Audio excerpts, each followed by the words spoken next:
Today's for what week? Week 3. Week Woo, 3, woo. where we're focusing and taking a closer look. And last week we talked about how we can help others to know God. So we hope that you were able to share Jesus with other people this week, either through words or actions. And yeah, here we go, week 3. All right. Are you ready, Miss Christy? What am I supposed to be ready for? I'm ready for week 3. I have a game for you to play.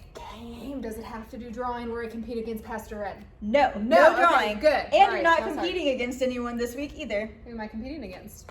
Nobody. Myself. Yeah. Myself and So, I. Okay, I hope I beat myself. Can you do it? The challenge is, Okay. I am going to show you a picture. Okay. You get 5 seconds to look at it. 5 seconds again. Yeah, 5 seconds again. 5 Okay. seconds to look at this picture. Okay. And then you are going to copy it. So you have to Copy it. look at everything. Like, how is this person looking? Okay. Like, what does their face look like? What are they wearing? Okay. What props do they So I have? have to focus Yeah. on this photo. Get your eyes ready. So you're going to have to Focus focus on on this the photo. photo. Then Okay. you have 30 seconds to recreate that photo. With everything on this And table. I've got all this stuff on the table here. Okay. Some of it will be used and some of it will not. Okay, I think I can do this. Think you can do this? Yes. In 30 seconds? I'm going to show the Yes. kids the picture first. Okay. I'm gonna close my eyes. All right, kids, you ready? It's pretty funny. Do y'all think Miss Christy can do this? I think she can. Okay. All right, There's so. a lot of fun stuff going on here. All right, so 5 seconds, Miss Christy. Are you ready? Yep. 5, 4, 3, 2, 1. All right, 30 seconds. I'm gonna watch the clock. I can do this. It's gonna take me 30 seconds to put on my gloves. Okay, am I getting close? You still have time. Okay. You still have time. I don't really know how to put on aprons because I don't bake. All right, well now you have about 10 seconds left. 10, 9, 8, 7. All right, I think she's done. But you know what? What do y'all think? Does she look like this? To me, with that broom sticking up like that, she looks kind of like a witch. I don't know. I don't That's know what the hair I down, see. but I can't turn it blonde this quick. All right, I think she did pretty good. Because you know what? She got the apron, she got that broom, she got the gloves, mouth open. I'll Yeah. take these gloves home so I can do some cleaning. Okay, that was a lot of fun. But now it is time to go watch our Bible story for the week, learn our bottom line, and do some worshiping. And I'm gonna go bake or do some cleaning while We'll y'all be do back. that. Okay, We'll be see you back. later.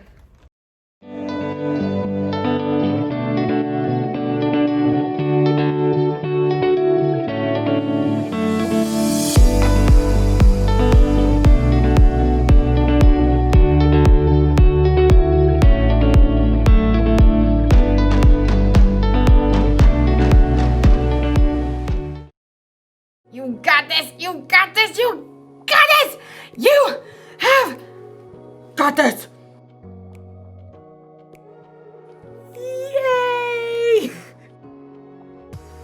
Yeah! Now we're focused. Hey everyone, it's Erica. You might be wondering what I'm doing talking to myself in the mirror. Hey, what's up? How you doing?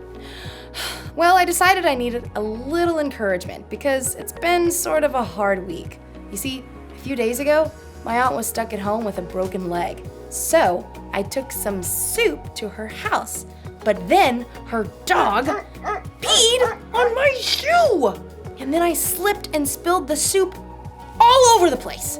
And then the next day, I was walking home from the library, and a car drove through a puddle next to me and splashed water all over me and all over my library book. Are you kidding me? Then, yesterday, I tripped over a sleeping cat, and I fell into a prickly rose bush. Ow, ow. So, you know, it's been one of those weeks. And I'm trying to encourage myself to have a better day. But it's going to take faith. Faith is trusting in what you can't see because of what you can see. So even though I still have a few scratches from yesterday's catastrophe, I have faith that today will be better. See? It's better already! Today's story is all about some people who are having a bad week. Actually, several weeks. And okay, maybe they had bigger problems than spilled soup, a wet library book, and a thorny rose bush. But My week was still pretty bad. I'll see you when the storm passes. That'll make sense after the story. The Bible. It's 66 books of history, stories, letters, and poetry that fit together to form God's one big story. The epic adventure of how He created us and loves us so much that He made a way to rescue us. As we travel through the Bible, from Genesis to Revelation, we discover people who met God and found their lives changed forever. Now, for an amazing story, inspired by the book of Acts, chapters 27 and 28. Paul faced many difficult days because he taught so boldly about Jesus. He was beaten, made fun of, thrown into jail, and run out of town. At last, in Jerusalem, Paul was arrested by Roman soldiers after a mob tried to kill him. He speaks against our law! Get rid of that guy! Paul paced in his prison cell. The Lord stood next to him. Be brave. You have told people about me in Jerusalem. You must do the same in Rome. Because a group of Jews were plotting to kill him, Paul was taken to the governor in Caesarea. From there, he was ordered to Rome to stand trial before Caesar. Then, he was handed off to a Roman commander for the sea journey. I am Julius of the Imperial Guard. I am very imperious, but also a reasonable human being. Glad to hear it. Julius allowed Paul to visit with friends as they stopped at the port city of Sidon. From there, they sailed around Cypress, transferred to a ship from Egypt, carrying grain to Italy. The ship fought against the wind for many days until they arrived in a town on the island of Crete called Fair Havens. It was already well into October, a risky time for sea travel. Men, I can see that our trip is going to be dangerous. The ship will be lost, and our own lives will be in danger. A reasonable concern. The pilot and ship's owner wanted to reach a better harbor for the winter. Pish posh. We can make it to Phoenix. Well, Feel that? Gentle southerly breeze. Perfection. we leave at once. Anchors away! But very soon, the gentle breeze transformed. Within a short time, the wind beat against the ship with the strength of a hurricane. The pilot gave up fighting the gale. Hoist the lifeboat! Secure ropes around the bow! Jettison the cargo! In the midst of the chaos, the Lord sent an angel to Paul. The next morning, Paul withstood the storm to encourage the crew and passengers. 276 people. First, not to say I told you so, but I told you so. Second, not a problem. Last night, an angel from God told me, do not be afraid, Paul. You must go on trial in front of Caesar. God has shown his grace by sparing the lives of all those sailing with you. But we must run the ship onto an island. On the 14th night of the storm, the sailors realized they were nearing land. The water is only 90 feet deep here! Drop the anchor! The crew was so afraid of crashing against the rocks that they lowered the lifeboats, planning to escape and leave the passengers. Julius, these men must stay with the ship. If they don't, you can't be saved. A reasonable request. Cut the ropes. The soldiers cut the ropes so the crew could not escape. Just before dawn, Paul gathered everyone on board, shouting above the wind. Not a problem. None of you will lose a single hair from your head. Now, I'm asking you to eat so you can live. Paul took bread and thanked God. He then broke the bread and ate it. Everyone was filled with hope while they had some food to eat as the gray morning dawned. There's the beach! Lift the anchors and we'll run her aground! But as the pilot steered desperately for shore, the ship hit a sandbar and began to break into pieces. The soldiers were planning to kill Paul and the other prisoners to keep them from swimming to freedom. Stop! Don't hurt them! Paul must live! Everyone overboard! Swim to land or grab a piece of the wreckage! Miraculously, everyone made it to shore, just as God had promised. Welcome to Malta.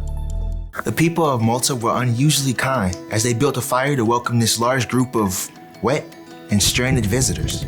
I'll fetch some more firewood. Paul tossed sticks into the fire.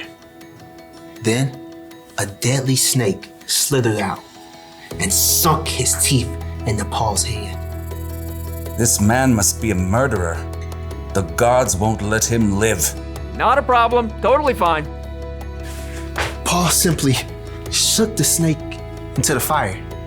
When the people saw he was unharmed, they decided he was a god. Publius, a chief official, welcomed Paul and the others into his home. Take whatever you need. Paul discovered that Publius' father was very sick, so he prayed.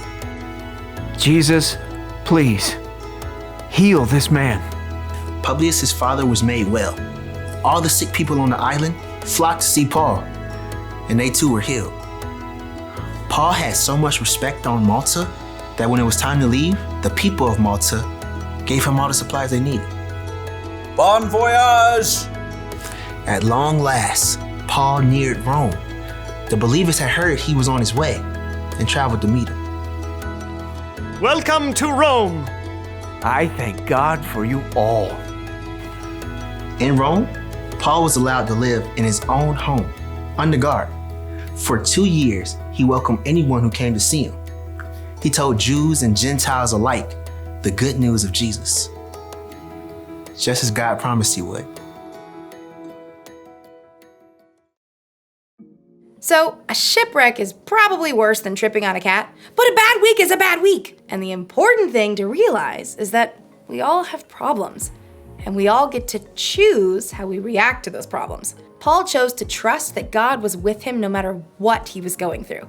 You see, Paul understood that God had a bigger plan.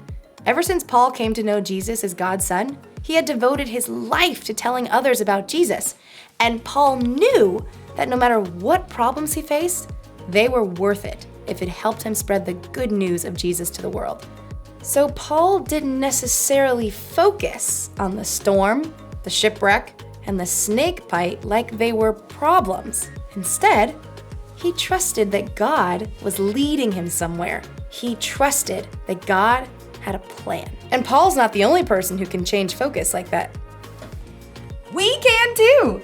When we hope and trust in Jesus, it can change how we look at our problems. That's the one thing to remember today. Knowing Jesus changes the way you see your problems.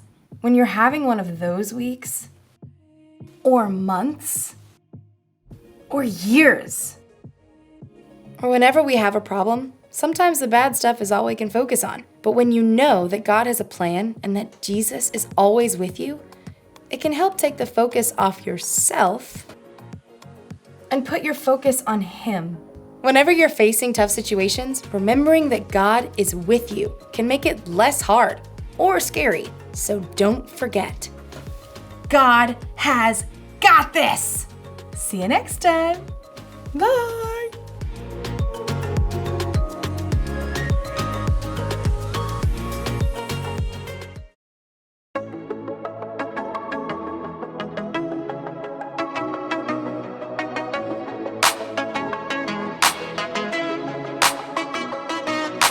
Sometimes the road ahead can be so rough. You are the reason why I don't give up. 'Cause even when it's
I just went and did some baking and some cleaning since I had my gloves and everything on. Was it So good? It was so good.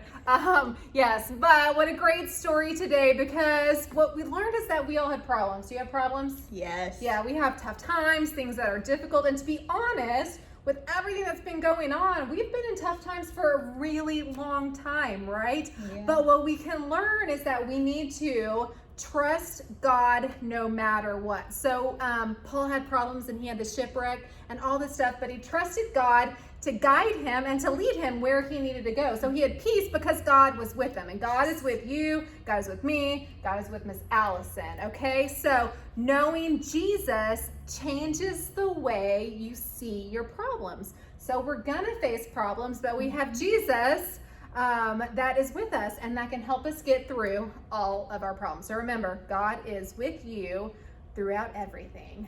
Yes. So we have a new mission for this week, which goes really well with seeing other people's problems, because some kids have a problem getting school supplies for the school year. So we are doing a school supply drive. Yes. All right, so you can go pick out some school Crayons, supplies. and we'll post some helpful ideas that you can, crayons, backpacks, paper, all this stuff to help kids have a great school year. Yes. And you have a family challenge too. Woo. So your family challenge this week, it's gonna be a tough one. Okay. I'm warning you now. Oh gosh. So family challenge is to play a board game love together. board games, okay. Doesn't have to be a board game though. It could be like some kind of running around fun activity that could like work too. outdoor game, basketball, volleyball, okay. But when you play this game, I want you to encourage somebody else to win. Oh, but what if we like winning all the time? Well, you know what? I like winning all the time too. Okay. And you want to know something funny that my dad did to me? What did he do? He will never play Monopoly with me ever again because he did not like it that I would cry when I would lose. Have any of y'all ever cried when you've lost? Yeah. It sometimes happens in our household. Yes, after I got a Monopoly game in 2nd grade, and guess what? I'm 27 years old now, and my still dad cry? has not, no. Okay. My dad has not played Monopoly with me since 2nd grade. Oh, so while we're playing, it doesn't matter who wins or loses. It doesn't matter if you're having a tough time winning, that we just encourage each other. Yes, we're going to practice encouraging each other to All right. win. And if you don't win, and somebody else does win, you need to be like, way to go, that's a really good job, you're awesome. Okay, I think that is a great family challenge for the week. All Very right. challenging. So right after this, you can head to your family small group, or you can choose to do it later in the week. But we will see you next week for our final week, which is week 4. All right, see you next week. Bye, guys.